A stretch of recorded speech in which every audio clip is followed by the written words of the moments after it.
ఒక్కరి కోసం అందరూ, అందరి కోసం ఒక్కరు. ఇదే మాట వేదంగా, పరస్పర సహకారమే ధ్యేయంగా సహకార సంఘాల చట్టంతో ఏర్పడిన ఎన్నో వేల సహకార సంఘాలు, సహకార బ్యాంకులకు మక్కుటాయమానంగా వెలుగొందుతోంది విశాఖపట్నం కోఆపరేటివ్ బ్యాంక్.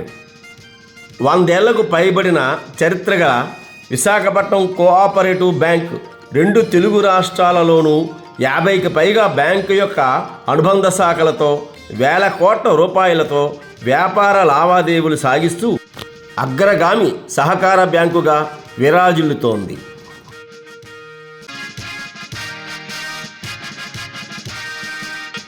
లక్షల మంది ఖాతాదారులతో దినదిన ప్రవర్ధమానంగా అభివృద్ధి పథాన సాగుతూ లక్షల మంది సహకార సభ్యులకు సర్వతోముఖ ఆర్థిక సేవలు అందిస్తూ ప్రగతి బాటలో ప్రయాణిస్తోంది. మాజీ శాసనసభ్యులు కామ్రేడ్ శ్రీ మానవ్ ఆంజనేయులు గారు అధ్యక్షునిగా విశాఖపట్నం కోఆపరేటివ్ బ్యాంక్ పాలకవర్గంలో అడుగుడిన క్షణం నుండి వేలల్లో ఉన్న బ్యాంకు లావాదేవీలు లక్షలు దాటి కోట్ల రూపాయలకు చేరుకున్నాయి. విశాఖపట్నం కోఆపరేటివ్ బ్యాంక్ కార్యకలాపాలు నలుదిశలా వ్యాపించడంతో రాష్ట్రం నలుమూలలా బ్యాంకు శాఖలు తెరిచారు. తదనంతర కాలంలో శ్రీ మానవ్ ఆంజనేయులు గారి వారసుడిగా విశాఖపట్నం కోఆపరేటివ్ బ్యాంకు చైర్మన్గా శ్రీ చలసాని రాఘవేంద్రరావు గారు పదవీ బాధ్యతలు చేపట్టాక బ్యాంకు అభివృద్ధి రెండింతలైంది. ఉమ్మడి రాష్ట్రంలో నలుదిశలా ఉన్న బ్యాంకు శాఖలు లెక్కకు మించి పెరిగాయి. 50 శాఖలు దాటి శరవేగంగా శాఖోపశాఖలుగా విస్తరిస్తూ ముందుకు పరుగులు తీడుతోంది.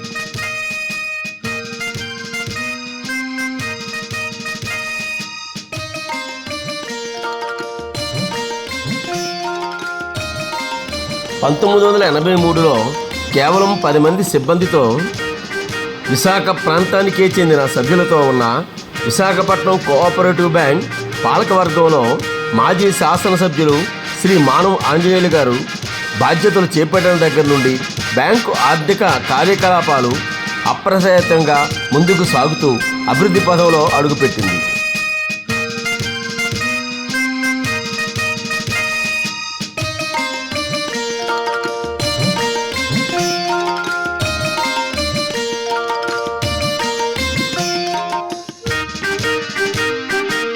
లాభాల బాటలో పరుగులు తీసింది. దీక్ష దక్షతలు గల కార్యవర్గ సభ్యుల అండదండలతో విశాఖపట్నం కోఆపరేటివ్ బ్యాంక్ శాఖలుగా విస్తరించింది.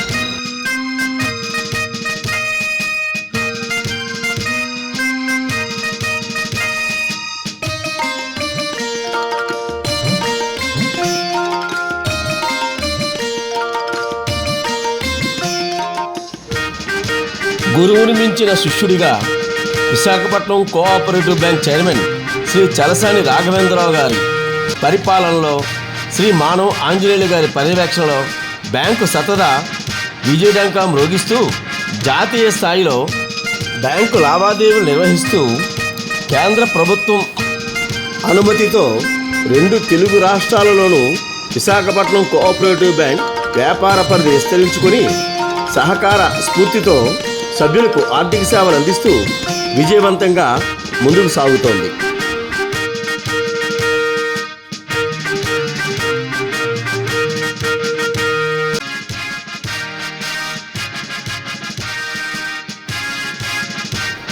ఈ నేపథ్యంలోనే విశాఖపట్నంలో గల షీరానగర్లో విశాఖపట్నం కోఆపరేటివ్ బ్యాంక్ 51వ బ్రాంచ్ని ప్రారంభించారు.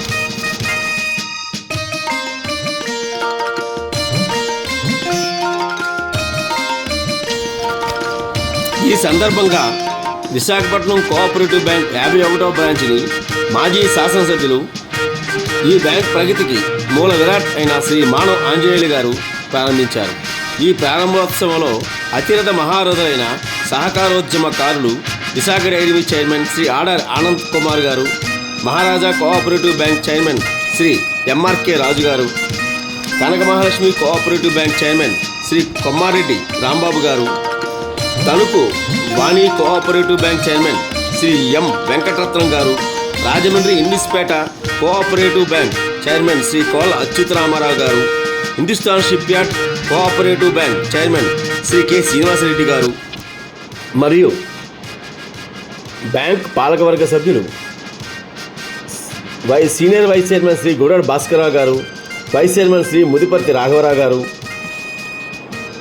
డైరెక్టర్లు శ్రీ సూరపునేని నాగభూషణ్ చౌదరి గారు, శ్రీ అప్పారి జోసెఫ్ స్టాలిన్ గారు, శ్రీ వామన కామరాజు గారు, శ్రీమతి కాగి భవానీ గారు, శ్రీ వీరకంఠ చంద్రశేఖర్ గారు, శ్రీ గొల్లపల్లి జనార్దన్ రావు గారు, శ్రీ చెరువు ఆదినారాయణ శాస్త్రి గారు, శ్రీ సిరువూరి జానకి రామచంద్రరాజు గారు, శ్రీ పొట్టూరి వెంకట రమణారావు గారు, శ్రీ కండా ప్రసాదరావు గారు, శ్రీమతి ఉప్పలపాటి పార్వతీదేవి గారు, శ్రీ జేవి సత్యనారాయణమూర్తి గారు, శ్రీ చిన్నం కోటేశ్వరరావు గారు, శ్రీ పాల్కం నారాయణ స్వామి గారు, శ్రీ డాక్టర్ సి కృష్ణమోహన్ రావు గారు, శ్రీ ఆచాల రామకృష్ణారావు గారు, శ్రీ దండమూడి బాబురావు గారు, శ్రీ డాక్టర్ రామమూర్తి వైద్యనాథన్ గారు, bank chief executive officer Shri PV Narasimhamurthy గారు మరియు బ్యాంకు సంప్రదింపుల కమిటీ సభ్యులు అత్యధికంగా హాజరై ప్రారంభోత్సవాన్ని విజయవంతం చేశారు.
దేశమంటే మనుషులని,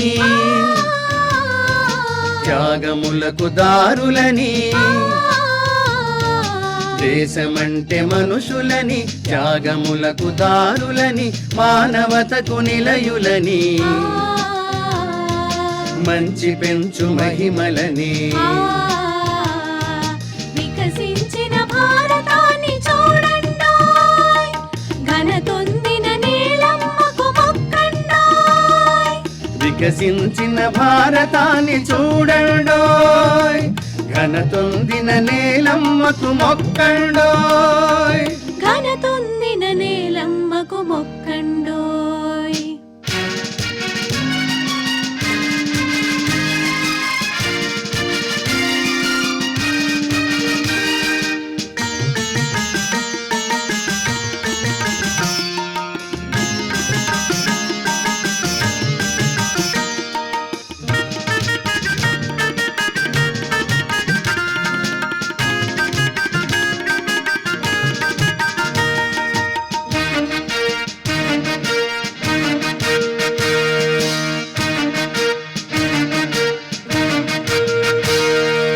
మనమన్నది బలమన్నది దేశమంత ప్రతి చోట మనసున్నది వయసున్నది వాడిపోదు ఏ పూట మనమన్నది బలమన్నది దేశమంత ప్రతి చోట మనసున్నది వయసున్నది వాడిపోదు ఏ పూట కర్మభూమి ధర్మభూమి ఇదే కదా వేద భూమి కర్మభూమి ధర్మభూమి ఇదే కదా వేద భూమి పవిత్రతకి పవిత్రమౌ శాంతి సుధల గాంధీ భూమి గాంధీ భూమి దేశమంటే మనుషులని త్యాగములకు దారులని దేశమంటే మనుషులని త్యాగములకు దారులని మానవతకు నిలయులని మంచి పెంచు మహిమలని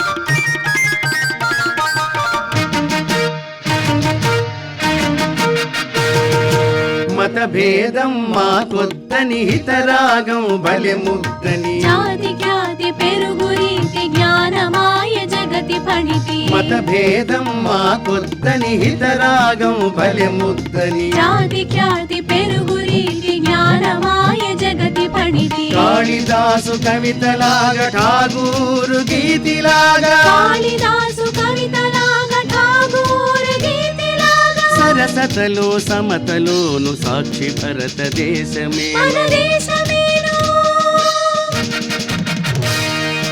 దేశమంటే మనుషులని త్యాగములకు దారులని దేశమంటే మనుషులని త్యాగములకు దారులని మానవతకు నిలయులని మంచి పెంచు మహిమలని వికసించిన భారతాన్ని చూడండోయ్ ఘనతొందిన నీలమ్మకు మొక్కండోయ్ వికసించిన భారతాన్ని చూడండోయ్ ఘనతుందిన నేలమ్మకు మొక్కండోయ్ ఘనతొందిన నీలమ్మకు మొక్కండోయ్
మరి ఇక్కడ శ్రీ ఏజీ సత్యనారాయణ గారిని వేదిక మీద రావాల్సిందిగా బ్యాంక్ ఎగ్జిక్యూటివ్ డైరెక్టర్ అయిన శ్రీ ఏ రామకృష్ణరావు గారిని వేదిక మీద రావాల్సిందిగా కోరుతున్నాను.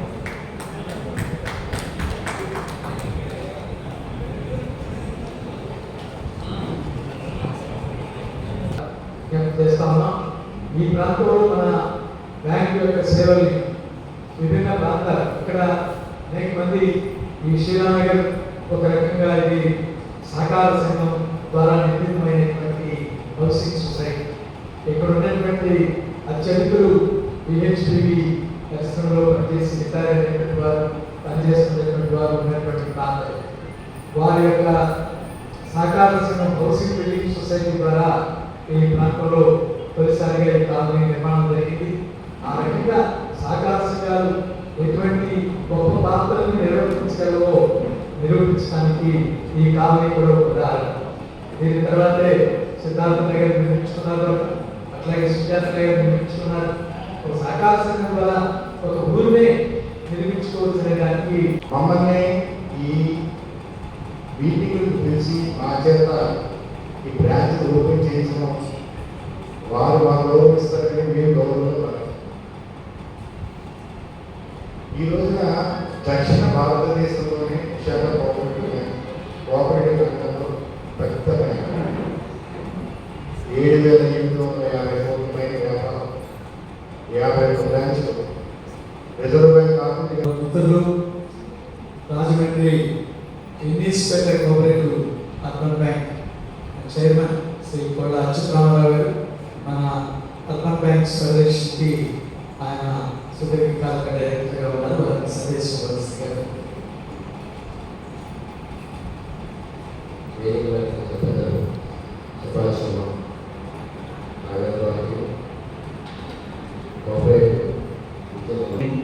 సభకు ఇచ్చేస్తుంది. అందరికీ స్వాగతం తెలియజేస్తూ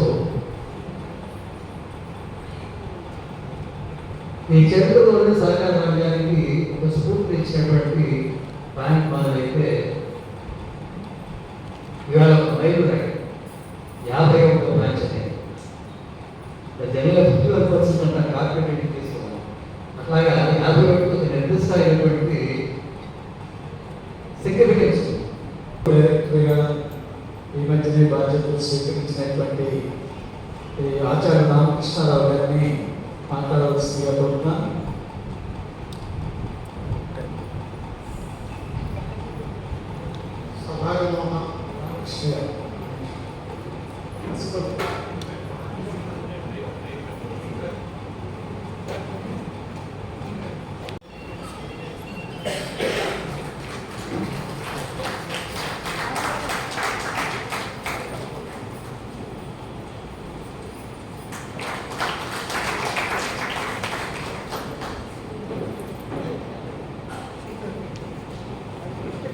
చేసినటువంటి 7 లక్షణాలని ఆధారంగా తీసుకుని మరింత మంది ప్రజలకి సేవ చేసుకునే అవకాశం, సేవ చేయగలిగేటువంటి సౌకర్యం మరింత పెంపొందించడానికి దోహదపడుతుందని ఆ దిశగా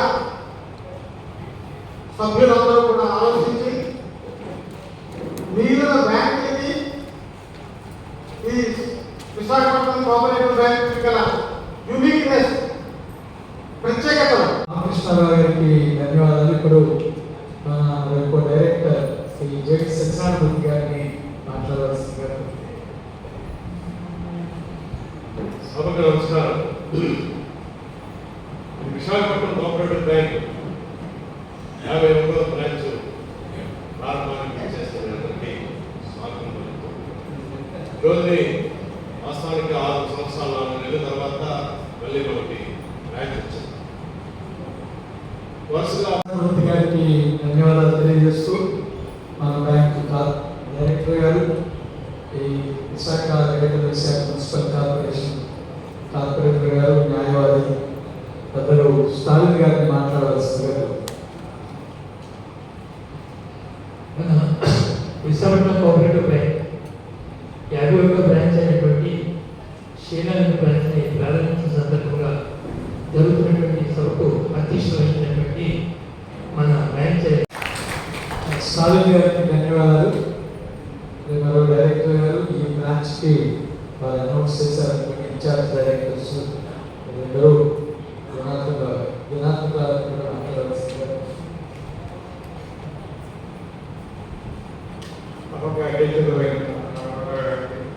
అలాగే మనం ఆంజనేయ గారు ఈ నమ్మవాటిని రాజానికి అందరికీ ముందుగా నమస్కారాలు. ముఖ్యంగా విశాఖపట్నం కోఆపరేటివ్ బ్యాంక్ 30 సంవత్సరాల పాటు చైర్మన్గా, 10 సంవత్సరాలకు పైగా చైర్మన్ ఎమిరిటస్గా పనిచేసి ఈ సంస్థ పురోభివృద్ధిలో కీలక భూమిక పోషించినటువంటి మొదటి ప్రాంత ప్రజలందరికీ సుపరిచితులు, ప్రముఖ కార్మిక నాయకులు, శాసనసభ్యులుగా పనిచేశారు. వారు ఈ మానవాంజనేయ గారిని ఈ సందేశాన్ని ఇవ్వాల్సిందిగా కోరుతున్నాను. చెబుతా ఉండేవాడు. మీరు ఒక్కనే ఉంచుతారనుకోండి, అప్పుడు చాలా కష్టం. అందుకని సాధ్యం కాదు, భాషాభివృద్ధి కాదు. 2, 3, 4 చర్చించుకోకుండా ఒక్కనే ఉంటే అసలు అభివృద్ధి ఎక్కడ సాధ్యం? అలాగే ఇవ్వాలంటే బాగా అభివృద్ధి చెందుతున్నటువంటి పాఠకాలంతా మనం చర్చించలేము. కానీ వివిధ దశల్లో ఏ దశలో చూసినా సరే సహకార వ్యవస్థ మాత్రం దాంట్లో లోపాలు కొన్ని ఉంటాయి, వివాదాలు ఉన్నాయి. ఇవి ఉండకుండా చేయాలని కొంచెం పాలకులు అప్పుడప్పుడు అనుకున్నా కూడా వారికి సాధ్యం కాదు.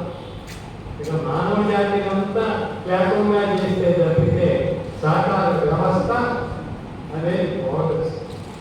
అంత ముఖ్యమైన ఇది సహకారం లేకుండా మన దేశంలో కూడా లక్షలాది సంఘాలు ఉన్నాయి. సహకార సంఘాలు, పూర్తి సంఘాలు వారు కూడా పెట్టుకున్నారు సంఘాలు.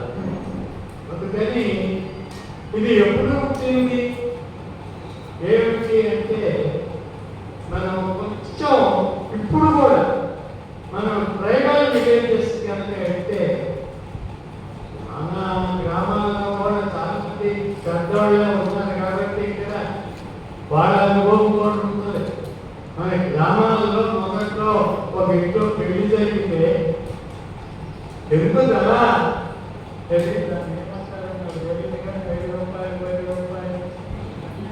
ఇట్లా వీళ్ళు సహకరిస్తారు. ఈ చదివింపులు అనేటటువంటివి ఉంటాయి. ఎందుకని వాళ్ళు ఎంత ఖర్చు పెడతారో మనం కూడా వద్దా చేద్దాం.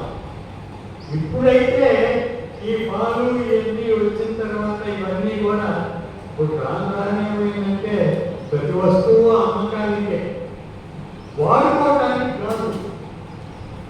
పనికిరాని వస్తువులు కూడా అమ్మకానికే పెడతా ఉంటారు.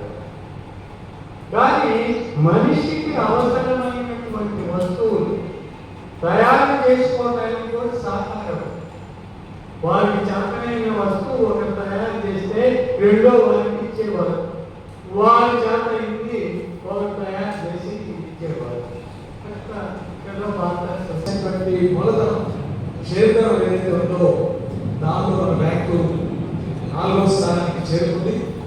ఈ రకంగా చూసిన అనేక అంశాలు అందాక పెద్దలు ప్రస్తావించినట్టు వాణిజ్య బ్యాంకులు అయితే 204 లక్షల కోట్లు డిపాజిట్లు సేకరించారు ఈ దేశం. సామాన్య ప్రజల డిపాజిట్, ఆ డిపాజిట్ల మీద వారు చెల్లించేటువంటి సగటు వడ్డీ ఏంటంటే కేవలం 3.8% మాత్రమే. 3.8%. వారితో పోల్చుకుంటే కోఆపరేటివ్ బ్యాంకులు అన్నీ కూడా ఎంతో ఎక్కువే డిపాజిట్లకి వడ్డీ చెల్లిస్తామని. మన బ్యాంకు షెడ్యూల్డ్ హోదా పొందినటువంటి కోఆపరేటివ్ అర్బన్ బ్యాంకులు అన్నింటికన్నా కూడా అత్యధిక వడ్డీ డిపాజిట్లకి చెల్లిస్తున్నటువంటి బ్యాంకుగా మన విశాఖపట్నం కోఆపరేటివ్ బ్యాంక్ ఉందనేది ఈ సందర్భంగా నేను మనవి చేస్తా ఉన్నాను. అట్లాగే మన బ్యాంక్ యొక్క రిజర్వ్ నిధులు, మిగులు నిధులు, వీటిల్లో దేశంలో మనం 23వ స్థానంలో ఉన్నాం. ఈ ఏడాది కొత్తగా మీ అందరికీ తెలుసు, మనకి 14 సొంత భవనాలు, ఓన్ బిల్డింగ్స్లో మన కార్యకలాపాలు మన కేంద్ర కార్యాలయంతో సహా నడుస్తాం.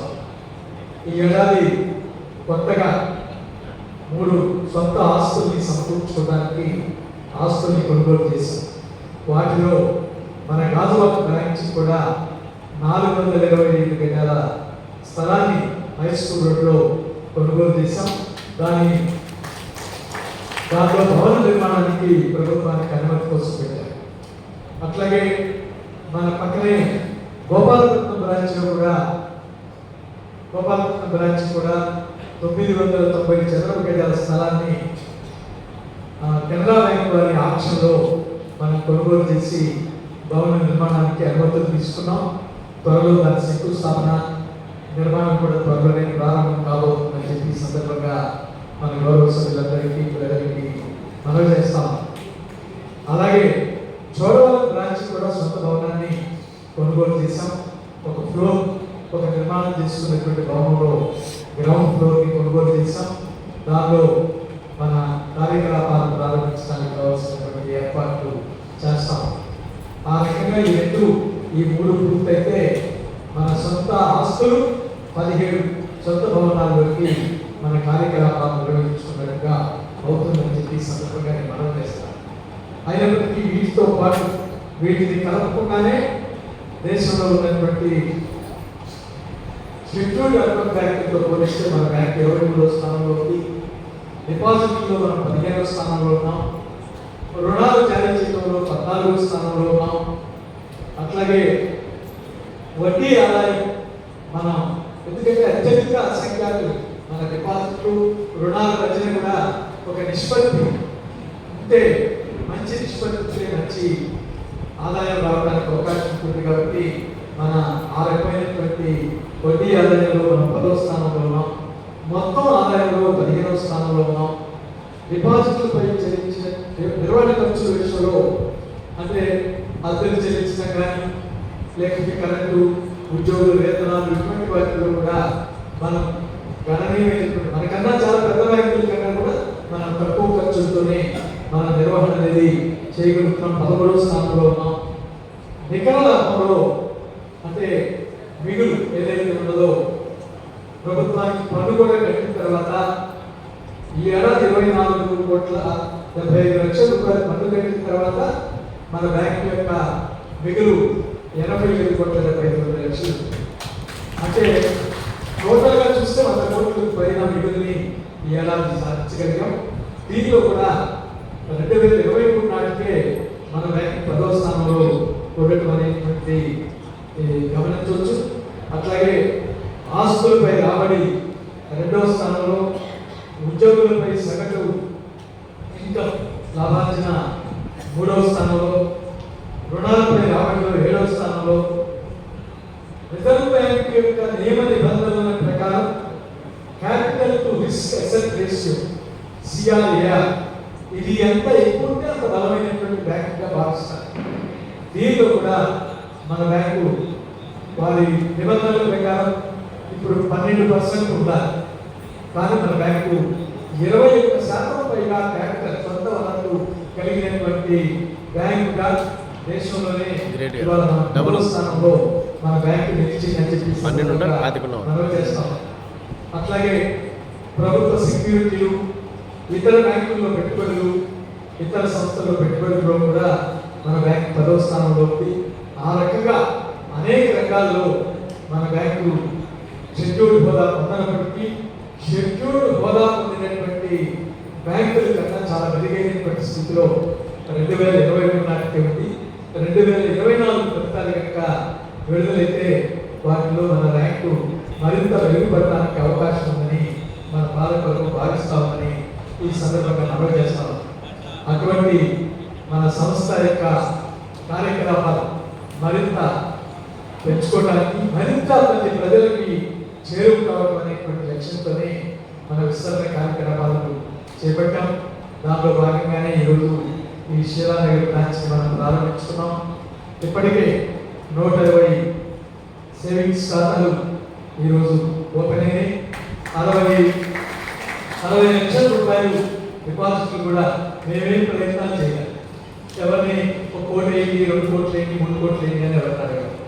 ఈరోజు ఇప్పటికే ఒక 60 లక్షల రూపాయల డిపాజిట్లు సేకరించారు. మొదటి రోజే ఒక మార్టిగేజ్ రుణాన్ని కూడా 15 లక్షల రూపాయల రుణాన్ని కూడా వారు పట్వాడా చేశారని చెప్పి ఈ సందర్భంగా నేను మనవి చేస్తా ఉన్నాను. కాబట్టి ఈ బ్రాంచ్ వచ్చే మార్చి నాటికి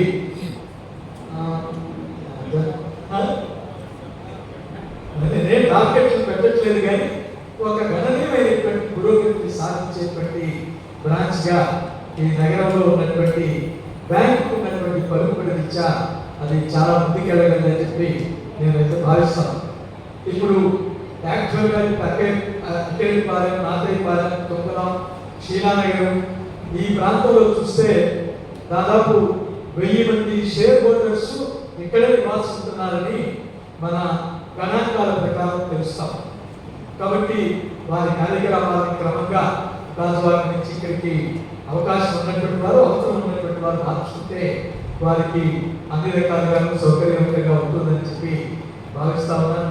అట్లాగే 2000 మందికి పైగా బంగారం మీద అప్పులు తీసుకున్నటువంటి వారు కూడా ఈ ప్రాంతంలోనే నివాసం ఉంటున్నటువంటి వారు. కాబట్టి తప్పనిసరిగా ఈ ప్రాంతంలో ఉన్నటువంటి మన ప్రస్తుత సభ్యులు, ఖాతాదారులు, మన బారోయర్స్ వారందరికీ కూడా ఇది ఒక ప్రయోజనకరమైనటువంటి సంస్థగానే దీన్ని మనం తీర్చిదిద్దుకోగలం. ప్రాంగణం కూడా మంచిది సమకూరింది. పార్కింగ్ సమస్య కూడా రాజవాడలో ఉన్న సమస్య లేదు. పక్కనే మన పార్కింగ్ కూడా బాగానే ఉంది. అందుకని మీ అందరికీ ఈ ప్రాంతంలో ఉన్నటువంటి ప్రజలకి అందరికీ ఇది ముందుకు పోగలని చెప్పి నేను భావిస్తాను. ఇక మరొక ముఖ్యమైనటువంటి అంశానికి సంబంధించి కూడా మీ అందరితో ప్రస్తావించాల్సినటువంటి అవసరం. మన బ్యాంక్ ప్రారంభించి వచ్చే ఏడాది 110వ సంవత్సరంలోకి మన బ్యాంక్ ప్రవేశిస్తాం. 110 సంవత్సరాల పాటు మన కార్యకలాపాలను నిర్వహించిన ఒక సంస్థగా మన కార్యకలాపాలని మరింత విస్తృతంగా ప్రజల్లోకి తీసుకెళ్ళడానికి ఆ సందర్భాన్ని 110వ వార్షికోత్సవాన్ని పెద్ద ఎత్తున నిర్వహించడంతో పాటు ఏడాది పొడుగునా మన బ్రాంచ్ల స్థాయిలో కార్యకలాపాలు నిర్వహించాలని భావిస్తాం. దాంతో పాటు సింక్రనైజ్ చేసుకోవాల్సినటువంటి మరొక గొప్ప సందర్భం కూడా ఉంది. ఇందాక పెద్దలు ఆంజనేయ గారు ప్రస్తావించారు. 2వ అంతర్జాతీయ సహకార సంవత్సరంగా 2025వ సంవత్సరాన్ని ప్రపంచవ్యాప్తంగా అన్ని దేశాలు నిర్వహించమని ఐక్యరాజ్య సమితి నవంబర్ 3వ తేదీన ఒక ప్రత్యేక తీర్మానం ద్వారా ప్రపంచ ప్రజలకి, ప్రపంచ దేశాలకి పిలుపునిచ్చింది. కాబట్టి ఒక గౌరవప్రదమైనటువంటి ఉపాధి, గౌరవప్రదమైనటువంటి ఉద్యోగాలు, గౌరవప్రదమైనటువంటి జీవన పరిస్థితులు, ఆదాయం, పంపిణీలో అసమానతల్ని తొలగించడం, మంచి నివాస సౌకర్యాలు కల్పించడం, అందరికీ విద్య, అందరికీ ఆరోగ్యం, ఈ లక్ష్యాలతో 2025వ సంవత్సరాన్ని అంతర్జాతీయ సహకార సంస్థగా నిర్వహించేందుకు ఐక్యరాజ్య సమితి ప్రపంచ దేశాలన్నింటికీ పిలుపునిచ్చినటువంటి నేపథ్యంలో మన 110వ వార్షికోత్సవాన్ని 2వ అంతర్జాతీయ సహకార సంస్థలన్నీ కలిపి ఒక బలమైనటువంటి ఒక సహకార వ్యవస్థ విస్తరణకి వీలుగా సహకార వ్యవస్థ గురించినటువంటి ఒక సానుకూల దృక్పథాన్ని సమాజంలో తీసుకురావడానికి మన బ్యాంక్ ద్వారా కూడా గట్టి ప్రయత్నాలు చేద్దాం. దానిలో మీరందరూ కూడా భాగస్వాములు కావాలని హృదయపూర్వకంగా మీ అందరికీ కూడా పాలకవర్గం తరఫున విజ్ఞప్తి చేస్తూ ఈ కార్యక్రమంలో పాల్గొన్నటువంటి మీ అందరికీ పాలకవర్గం తరఫున, నా తరఫున శుభాభినందనలు తెలియజేస్తూ ఈ బ్రాంచ్ని అభివృద్ధి పదంలో నడిపించేందుకు మీ అందరూ సహాయ సహకారాలు భవిష్యత్తులో అందించాలని చెప్పి విజ్ఞప్తి చేస్తూ అందరం కలిసి ఈ సభను జరుపుకున్నాం. అందరం కలిసి భోజనం చేసి వెళ్దామని చెప్పి మనవి చేస్తూ అందరినీ భోజనానికి మనతో పాటు పాల్గొనడంతో పాటు మీరు కూడా కలిసి భోజనానికి రావాల్సిందిగా విజ్ఞప్తి చేస్తూ ఈ సభా కార్యక్రమాన్ని పెట్టుకోవచ్చు. Thank you very much.